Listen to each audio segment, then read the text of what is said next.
Hello guys, welcome to Brain Bolt. आज हम अपनी सीरीज का जिसमें हम सी प्रोग्रामिंग लैंग्वेज को कवर कर रहे हैं उसका हम लेक्चर 1 रिकॉर्ड करने जा रहे हैं। इससे पहले मैंने लेक्चर 0 रिकॉर्ड किया था। इसमें मैंने कुछ बेसिक्स टॉपिक्स को कवर किए थे, लाइक कंप्यूटर लैंग्वेज क्या होती है, प्रोग्रामिंग लैंग्वेज क्या होती है और टाइप्स ऑफ कंप्यूटर लैंग्वेजेस क्या होती हैं, फिर प्रोग्रामर, यूज़र, ये सब क्या था, जो एक बेसिक कॉन्सेप्ट होता है किसी भी प्रोग्रामिंग लैंग्वेज को सीखने से पहले। तो आज हमारा हमारा लेक्चर 1 है और इस लेक्चर में हम कुछ बेसिक से टॉपिक्स कवर करेंगे, लाइक कि आखिर सी क्या है, उसके बाद प्रॉपर्टीज एंड फीचर्स क्या है सी के, उसके बाद आखिरकार आज भी हम सी क्यों पढ़ रहे हैं, लाइक हमारे पास सी प्लस प्लस जैसी लैंग्वेज है, जावा जैसी लैंग्वेज है, पाइथन जैसी लैंग्वेज, तब भी हम आज भी क्यों सी पढ़ रहे हैं। उसके बाद एक बेसिक आर्किटेक्चर सी प्रोग्राम का। उसके बाद अगला और सबसे मोस्ट इम्पॉर्टेंट है इस वीडियो का कि आज हम अपना पहला प्रोग्राम लिखेंगे और उसे रन करेंगे। पहला टॉपिक है कि व्हाट इज सी। तो सी बेसिकली एक हाई लेवल प्रोग्रामिंग लैंग्वेज है। अब ये हाई लेवल प्रोग्रामिंग लैंग्वेज क्या है, ये हमने प्रीवियस वीडियो में कवर किया हुआ है। तो आपने अगर वो वीडियो अब तक नहीं देखा है तो आप जाओ एक बार वो वीडियो देखो। उसके बाद आपको आगे की चीज़ें काफ़ी अच्छे से समझ आएंगी। तो बेसिकली सी क्या है, सी एक हाई लेवल प्रोग्रामिंग लैंग्वेज है। ओके, लेकिन सी जो होती है वो बहुत क्लोज टू मशीन होती है। मतलब उसके जो इंस्ट्रक्शंस होते हैं वो हार्डवेयर इंस्ट्रक्शंस के बहुत क्लोज होते हैं। तब हम ना तो उसे पूरी तरह से हाई लेवल लैंग्वेज कह पाते हैं, ना ही उसे पूरी तरह से उसे लो लेवल लैंग्वेज कह पाते हैं। तो हम उसे एज अ कभी कभी मिडिल लेवल लैंग्वेज भी कंसीडर करते हैं। सेकेंड थिंग, जब उसके इंस्ट्रक्शंस हार्डवेयर इंस्ट्रक्शंस के इतने क्लोज होते हैं तब इसकी स्पीड काफ़ी ज़्यादा होती है। ये आज के टाइम की जो ये लैंग्वेजेस हैं, like C plus plus, Python and JavaScript, इन सब से काफ़ी ज़्यादा ये तेज परफॉर्म करती है। पहली चीज़ ये।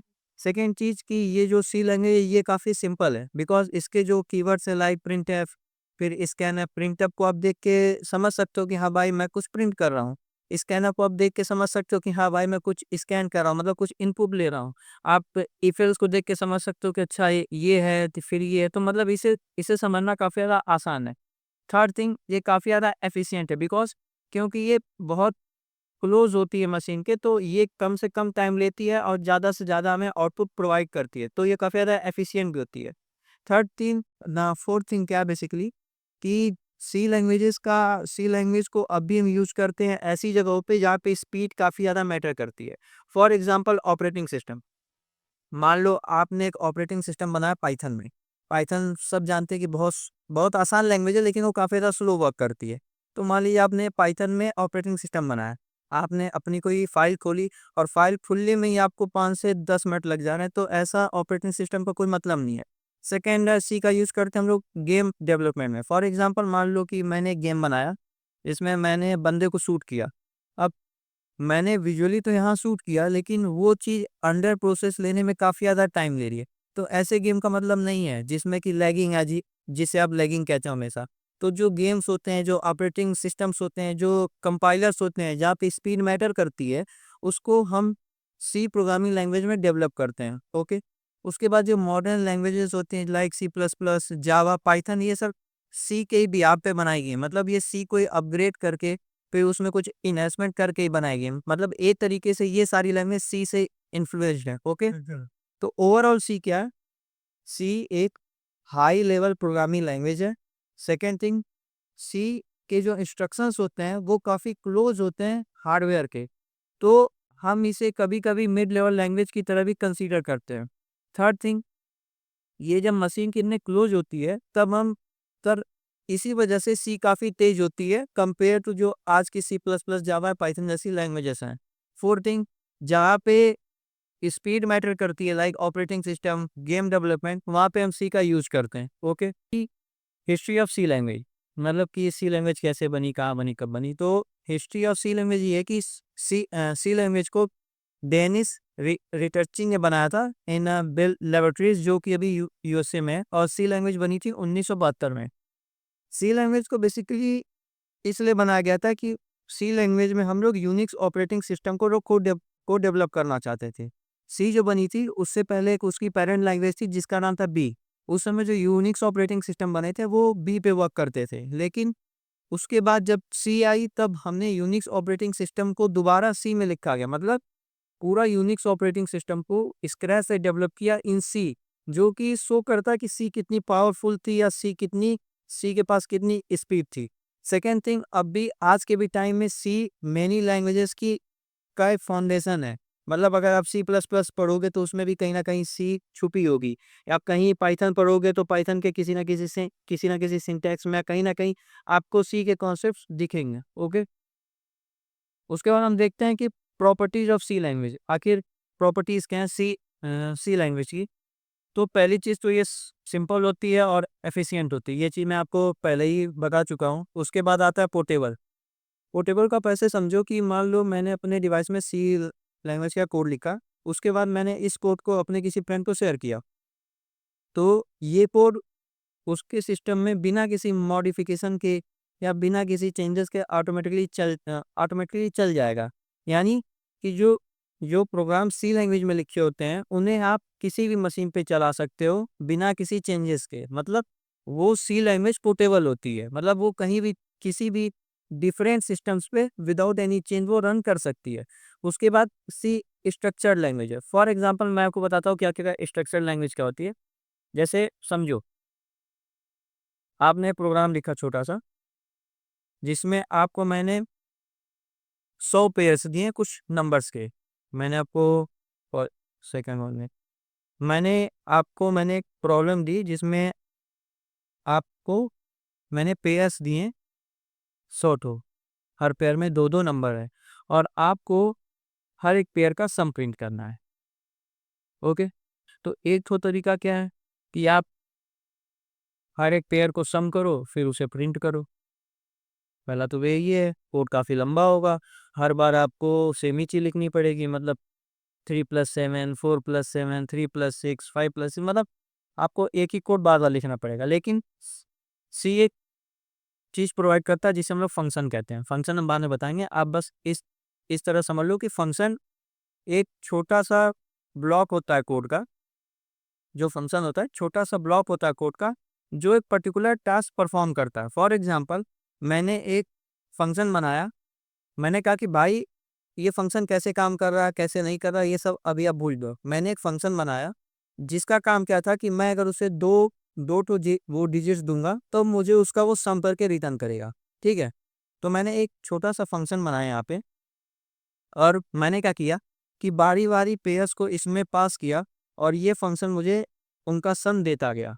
तो इससे क्या फ़ायदा हुआ कि जो हम सम का कोड लिख रहे थे हर एक पेयर के लिए अलग अलग अलग अलग अलग अलग, उसे अब हम एक ही जगह लिख रहे हैं, और उस फंक्शन में हम हर एक पेयर को पास कर रहे हैं सम पाने के लिए।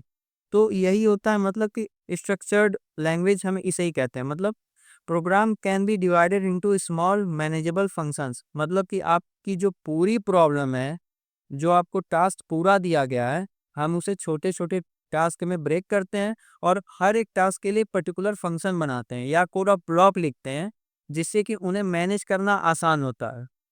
ठीक है, थर्ड थिंग होती है फास्ट एंड पावरफुल। जैसा मैंने आपको बताया कि जो सी लैंग्वेज होती है वो बहुत ज़्यादा क्लोज होती है मशीन के, इसलिए वो बहुत तेज काम करती है और बहुत ज़्यादा पावरफुल होती है। उसके बाद लाइब्रेरी रिच लाइब्रेरी का मतलब क्या होता है, जैसे आप समझो आपको अपने मेहमान के घर पे जाना है। ठीक है, अब आप एक छोटी सी मिठाई की दुकान पे गए, वहाँ पे आपने मिठाई ली, वहाँ पे ऑप्शंस नहीं है आपके पास, बहुत थोड़े-मोड़े लिमिटेड ऑप्शंस हैं, मतलब कि कोई क्रीम वाली मिठाई है, कुछ भी है। अब आप एक बहुत बड़ी मिठाई की दुकान पे गए, वहाँ पे आपके पास पचासों ऑप्शन है, सौों ऑप्शन है, 100 तरह की मिठाइयाँ हैं, हर तरह का ऑप्शन है। तब इसका क्या मतलब है कि लाइब्रेरीज़ जो होती हैं, लाइब्रेरीज़ में कुछ फंक्शंस पहले से दिए गए होती हैं। ओके, लाइब्रेरी को आप एज़ अ मिठाई की दुकान कंसीडर करो, और जो वहाँ पे मिठाई की दुकानें में मिठाइयाँ हैं, वो एक फंक्शन है। ओके, और वो फंक्शन एक पर्टिकुलर टास्क करने के लिए पहले से बना के रखे गए हैं। फॉर एग्जांपल, अगर मैं आपसे कहूँ कि प्रिंटफ या आप ले लो, तो क्या प्रिंटफ का कोड लिखोगे? नहीं लिखोगे भाई। प्रिंटफ का कोड पहले से ही किसी ने आपके लिए लिख के वहाँ रखा हुआ है। अगर आप इफ एल्स लिखोगे तो क्या आप इफ को बताओगे कि हाँ यार इफ का मतलब क्या है या इफ कैसे वर्क करे? नहीं, इफ का कोड पहले से कहीं ना कहीं लिखा हुआ है। तो ये सारी चीजें हमको सी में बहुत अच्छे से मिलती हैं, इसीलिए सी में लाइब्रेरीज बहुत ज़्यादा है, और बहुत सारे ऐसे फंक्शंस हैं जो कि पहले से ही वहाँ पे बने हुए हैं। ओके, फिर इसके बाद हम देखते हैं कि आज भी हम सी क्यों कर रहे हैं। ठीक है, अभी हमारे पास पाइथन है, जावा है, सी प्लस प्लस है, जावा स्क्रिप्ट है। भाई सी कहाँ बनी थी 1972 में, और हम अब भी पढ़ रहे हैं। कहाँ पढ़ रहे हैं, कोई तो वह रीजन होगा। तो देखो, जो सी होती है, सी हमें बताती है कि आखिरकार प्रोग्रामिंग कॉन्सेप्ट वो आप कैसे कर रहे हैं। ठीक है, पाइथन जैसे आप करोगे तो पाइथन बहुत सिंपल लैंग्वेज है। वहाँ पे बस आपको लिखना है प्रिंट, भाई प्रिंट हो गया। आपको वहाँ लिखना है इनपुट, इनपुट उसने ले लिया, क्या लिया क्या नहीं लिया कोई मतलब नहीं, बस आपको लिखना है प्रिंट, प्रिंट हो गया। तो क्या आप समझ पा रहे हो क्या कि वहाँ पे प्रिंट कैसे वर्क कर रहा है? या जब आप कोई चीज़ इनपुट ले रहे हो तो हाँ, क्या आप वहाँ पे समझ पा रहे हो कि कैसे उसे मेमोरी एलोकेट हो रही है, या वो कैसे चीज़ें सेव हो रही हैं? या जैसे आपने वहाँ पे आपने फॉर लूप लिखा, for I in range something value, तो क्या आप समझ पा रहे हो क्या कि आई की वैल्यू कैसे बढ़ रही, कैसे वो फॉर लूप रुक रहा? ये सब चीज़ें जब आप सी पढ़ोगे तब आपको वेल डिटेल समझ आएँगी, क्योंकि आपको सी में हर एक चीज़ इम्प्लीमेंट करनी पड़ेगी। वहाँ पे जब आप प्रिंटफ लिखोगे तब आप उसे ये भी बताओगे कि हाँ, तुम्हें क्या प्रिंट करना है, उसका टाइप क्या है। जब आप स्कैनफ लोगे तब आप ये भी बताओगे कि हाँ भाई, उसे तुम्हें कहाँ सेव करना है, वो किस टाइप का है। तो मतलब सी जो होती है, हमें बेसिकली प्रोग्रामिंग के बेसिक कॉन्सेप्ट्स को क्लियर करती है। ओके? सेकंड थिंग, आप जैसे पाइथन लिखते हो या कुछ भी लिखते हो तो वहाँ पे आपको पहले से उसका डेटा टाइप क्लियर नहीं करना पड़ता। डेटा टाइप आगे मैं बताऊँगा। डेटा टाइप आप बेसिकली समझ लो कि कोई वेरिएबल क्या होल्ड करेगा। मान लो कि बाल्टी है, बाल्टी है, ठीक है? अब बाल्टी में तो आटा लेने जाओगे नहीं, या आप बोरी में तो पानी लेने जाओगे नहीं। आप क्या लोगे? आप या बोरी में आटा लोगे, बाल्टी में पानी लोगे। तो डेटा टाइप यही बताता है कि ये जो वेरिएबल है ये क्या होल्ड करेगा, ये वेरिएबल है ये क्या होल्ड करेगा। तो जो लैंग्वेजेस होती हैं लाइक पाइथन, वहाँ पे आपको ये नहीं बताना पड़ता कि भाई तुम क्या लोड करोगे। बस वहाँ पे वेरिएबल लिखा, चीज़ें डाली, उसने उठाई, यूज़ की, बात खत्म। आपको वही समझ ही नहीं आया कि हाँ, ये कैसे गया, कैसे वहाँ पे मेमोरी में सेव हुआ, कितने बाइट्स इसको असाइन हुए, कुछ नहीं समझोगे। लेकिन जब आप सी पढ़ोगे तब आप यहाँ पे हर वेरिएबल का डेटा टाइप पहले से डिफाइन करोगे। मतलब कि हाँ भाई, ये इंटीजर वैल्यू को लेगा, हाँ भाई ये फ्लोटिंग वैल्यू इसको लेगा। तब आप समझ पाओगे कि अच्छा, ये ऐसे वर्क कर रहा है, मेमोरी इसको ऐसे असाइन हो रही। तो जो सी लैंग्वेज जब आप पढ़ोगे तब आपको मेमोरी मैनेजमेंट अच्छे से समझ आएगा कि आखिरकार जो आप चीज़ें वहाँ लिख रहे हो या जो आप चीज़ें बना रहे हो वो कैसे आखिरकार मेमोरी में सेव हो रही है। ओके, फिर आती है कि जो सी है वो फाउंडेशन है। मतलब सी एक तरीके से नींव है जो आज की मॉडर्न लैंग्वेजेस हैं। तो जब आप नींव को या फाउंडेशन ही आपका कमजोर होगा तब आप आगे की लैंग्वेजेस जब आप समझोगे तब आप बहुत ज़्यादा कंफ्यूज रहोगे। आप सीख तो जाओगे लेकिन अगर आपसे कोई बेसिक कॉन्सेप्ट पूछेगा तो वहाँ पे लैग लैग करने लगोगे। तो हम सी को एज अ फाउंडेशन कंसीडर करते हैं। इसीलिए जितने भी बीटेक कोर्सेज होते हैं उसमें फर्स्ट सेम में सी जरूर पढ़ाई जाती है। उसके बाद होता है कि आज भी जो ऑपरेटिंग सिस्टम्स हैं, परफॉर्मेंस क्रिटिकल प्रोग्राम्स हैं लाइक गेम डेवलपमेंट्स, कंपाइलर्स, जहाँ पे स्पीड मैटर करती है, वहाँ पे आज भी हम सी का यूज़ करते हैं, क्योंकि सी काफ़ी तेज़ लैंग्वेज है। ओके, तो हम बेसिकली समझ गए कि हम आज भी सी क्यों पढ़ते हैं, क्यों? क्योंकि ये कोर कॉन्सेप्ट्स हमें बताती है प्रोग्रामिंग लैंग्वेज के। फिर मेमोरी मैनेजमेंट बताती है कैसे होता है बैकग्राउंड में। उसके बाद हमें ये बताती है कि मॉडर्न लैंग्वेजेस कैसे वर्क करती हैं। और थर्ड थिंग, ये आज भी कई कई जगहों पे यूज़ होती है। ओके, उसके बाद हम समझते हैं कि आखिर जब कोई चीज़ बनती है, फॉर एग्ज़ाम्पल समझो, अगर आप मकान बना रहे हो या आप घर बनते हो, कभी देखते होगे तो पहले गड्ढा खोदा जाता है, फिर कुर्सी डाली जाती है, कुर्सी के ऊपर खंभा खड़ा किया जाता है, खंभे के ऊपर बीम पड़ता है। मतलब उसका एक बेसिक आर्किटेक्चर है। आप पहले ही बीम नहीं डाल सकते, आप पहले ही खंभा नहीं खड़ा कर सकते, आपको स्टेप वाइज़ चीज़ें चलनी पड़ेंगी। यानी कि हर चीज़ का एक बेसिक आर्किटेक्चर होता है। वैसे ही सी लैंग्वेज का भी एक बेसिक आर्किटेक्चर होता है। इसको मैं आपको एक एग्जांपल से समझाता हूँ, ठीक है? इट्स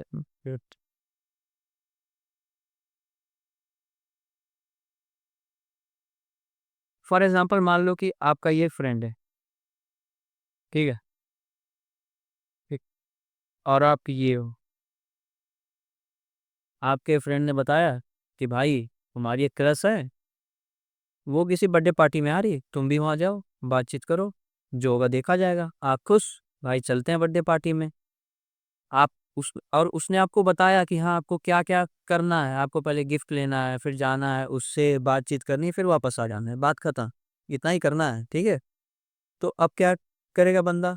वो बंदा पहले जाएगा, ठीक, किसी या गिफ्ट शॉप पे जाएगा, जाने से पहले की सारी तैयारियां करेगा, मतलब कपड़े पहनेगा, गिफ्ट लेगा। तो क्या उस टाइम वो ये चीजें सोच रहा होता है क्या कि हाँ भाई ये चॉकलेट कैसे बनी है? नहीं, उसे बस चॉकलेट यूज करना है, उसे वो कपड़े बस पहनने हैं।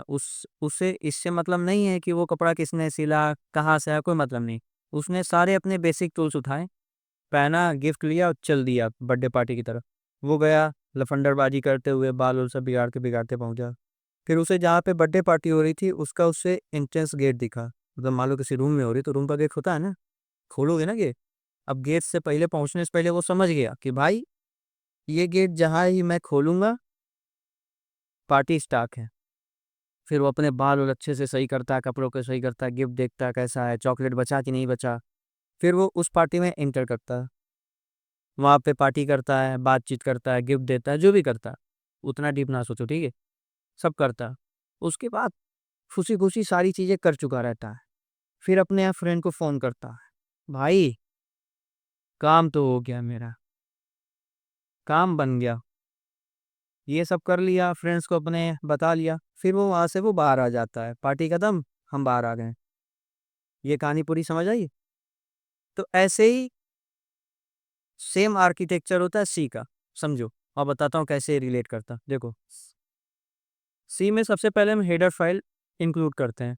हेडर फाइल का काम क्या होता है कि आपको वो सारी बेसिक चीज़ें देता है जो आपको ज़रूरी होती हैं, ठीक है। ये चीज़ें कैसे इम्प्लीमेंट हुई, किसने की यार, कब हुई, इससे आपको कोई मतलब नहीं होता है। हेडर फाइल आपको प्रोवाइड करता है वो सारी बेसिक चीज़ें, बेसिक फंक्शंस जो आपको कोई प्रोग्राम लिखने के लिए ज़रूरी होते हैं, ठीक है। उसके बाद सारी फाइल्स इंक्लूड हो गई, भाई ने चॉकलेट ले लिया, सब ले लिया, बात खत्म। अब भाई आ गया, अब उसे दिखा इंट मेन वॉइड। उसे क्या दिखा? ये वर्ड। उसे दिखा मेन। मेन क्या है? मेन, जैसे वो पहुंचा था ना रूम के बाहर, उसने भी दरवाजा देखा, समझ गया कि हाँ यहाँ से पार्टी शुरू होती है।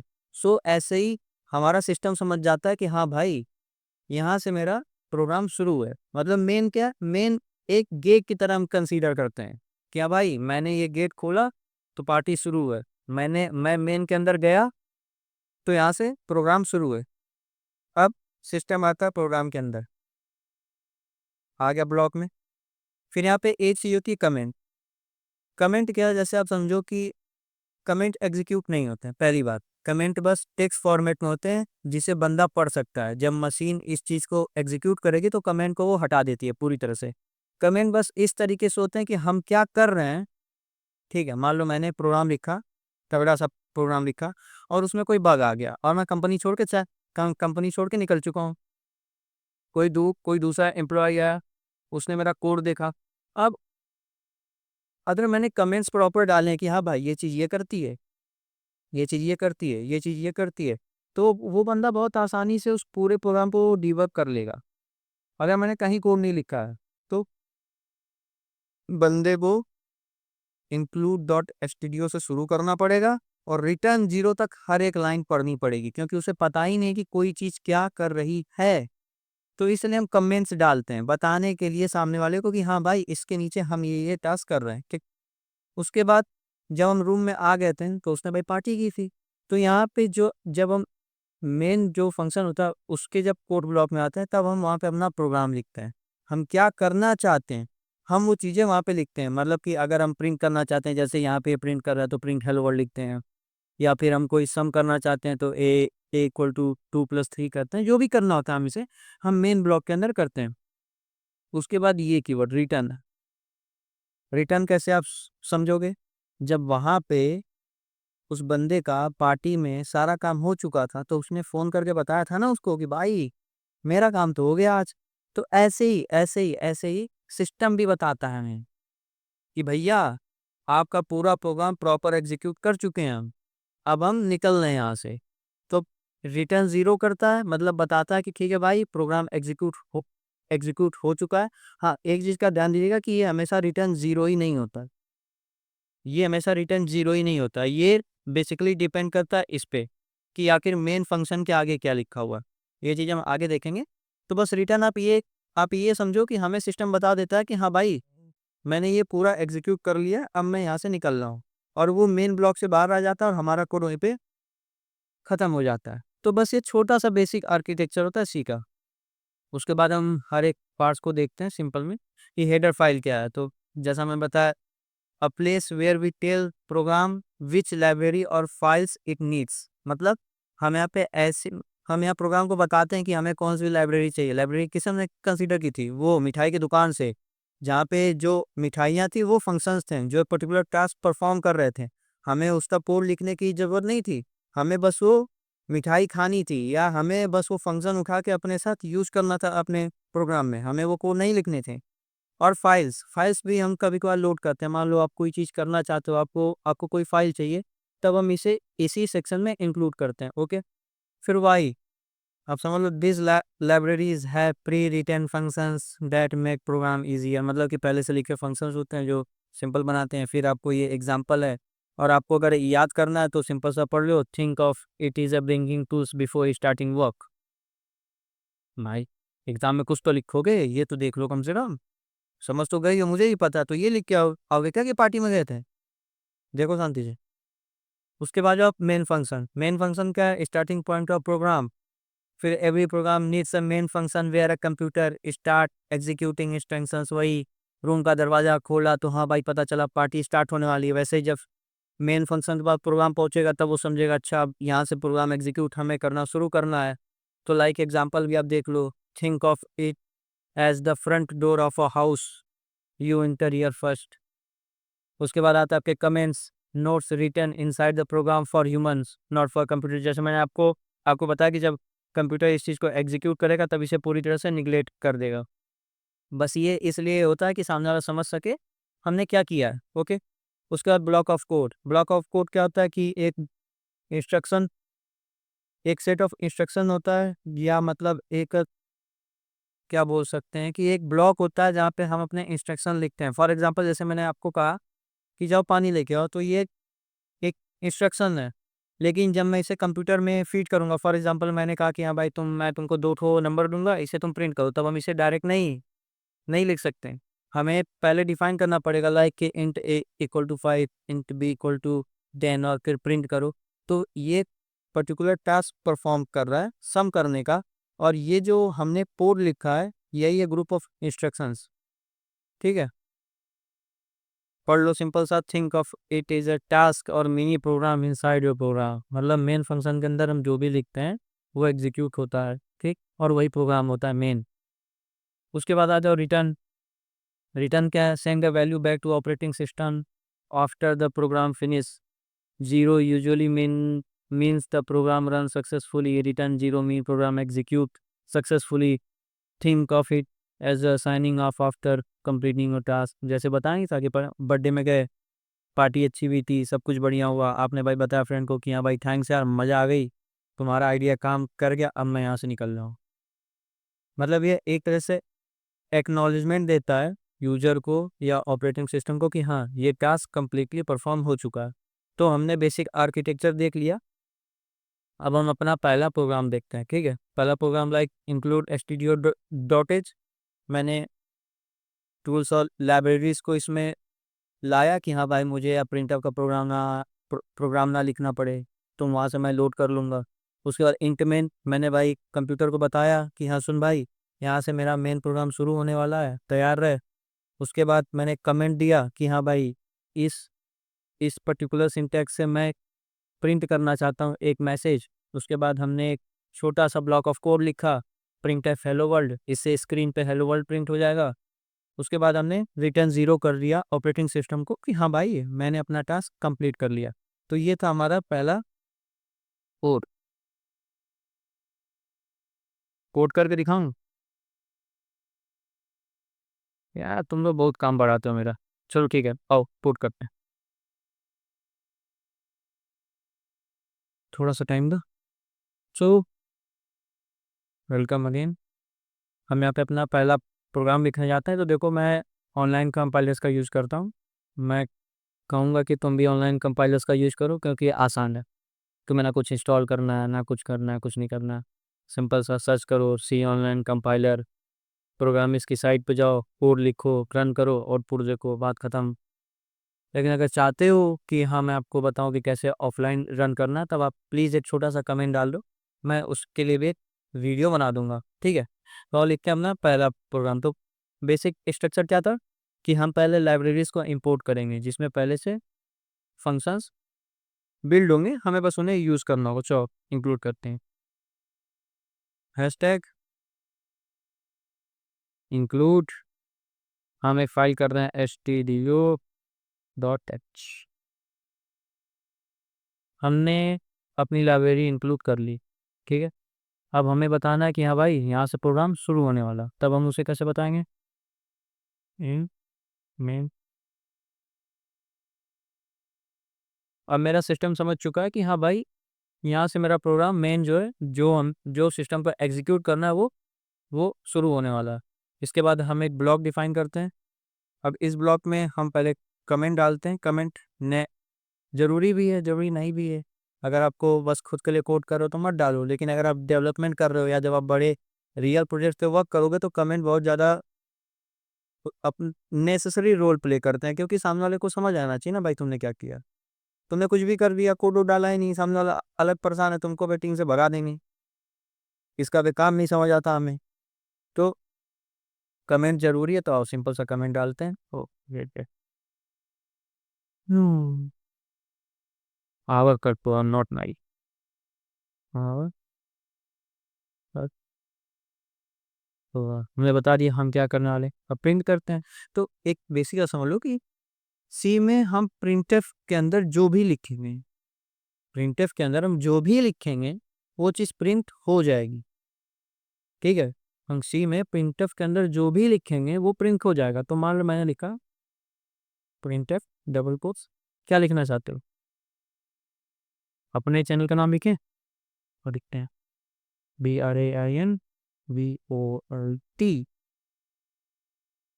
यानी तो हम बता देते हैं कि यहाँ लाइन खत्म हो गई है।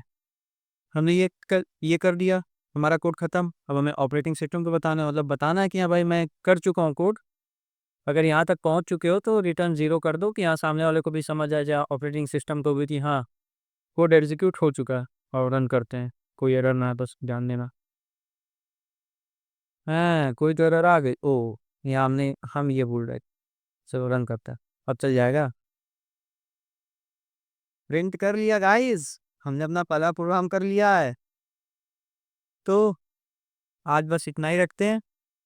अगले अगले लेक्चर में बहुत मैं आपको डीप कॉन्सेप्ट पढ़ाने वाला हूँ, तो मैं उसमें शायद थोड़ा ज़्यादा टाइम लूँगा आपका। तो पीपीटी का बताता हूँ, wait. So welcome back again on our PPT. Okay, तो हमने अपना ये पहला प्रोग्राम लिख लिया है, खुश रहो। उसके बाद हम अगले लेक्चर में क्या कवर करेंगे, तो अगला लेक्चर बहुत ही ज़्यादा इम्पोर्टेंट है। हम इसमें थोड़ा डीप डाउन जाएंगे, और ये थोड़ा लेक्चर लंबा हो सकता है, ये वाला जो मैं अगला लेक्चर लाऊंगा, लेक्चर 2 यानी। इसमें हम क्या देखेंगे कि जो आपका जो सी वाला प्रोग्राम है, मतलब आपके print F, scan F, if जो भी आप लिख रहे हो, ये आखिर मशीन तक कैसे पहुंच रहे हैं। मतलब आपका प्रिंट एफ 0101 में कैसे बदल रहा है, मतलब आपका ये हाई लेवल लैंग्वेज आखिरकार कैसे मशीन लेवल लैंग्वेज तक बदल रही है। हम इसके हर एक स्टेप को डिटेल में देखेंगे, मतलब कि आपने जो कोड लिखा, सोर्स कोड, फिर pre processing, compilation, assembling, linking, loading, execution. तो ये थोड़ा सा ट्रिकी होगा, थोड़ा सा हार्ड होगा, लेकिन हाँ आपको समझ पूरा आएगा। डोंट वरी, समझाने वाला मैं हूँ, आएगा। ठीक है, तो अगला लेक्चर थोड़ा इंपॉर्टेंट है, थोड़ा टाइम अच्छे से निकाल के शांति से बैठ के देखना। ओके, तो आज यहीं पे ख़त्म करते हैं। मैं भी जा रहा हूँ सोने, तुम भी जाओ सो। Good night.